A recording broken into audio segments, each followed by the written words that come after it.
District and session court ने Pakistan Tehreek-e-Insaf PTI के बानी चेयरमैन इमरान खान और उनकी अहलिया बुशर बीबी की इद्दत निकाह केस में सज़ा के खिलाफ अपीलों पर फैसला 30 मई को महफूज किया था। डिस्ट्रिक्ट एंड सेशन जज शाहरुख अर्जुमंद ने फैसला महफूज किया था।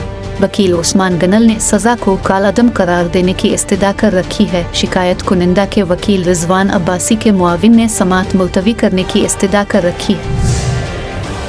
वाज़ेह रहे कि 30 फरवरी को बानी PTI और बुशरा बीबी ने सज़ा के खिलाफ अपीलें दायर की। 11 मार्च को सेशन कोर्ट ने आइंदा समाअत में फरीक़ैन से दलाइल तलब किए थे।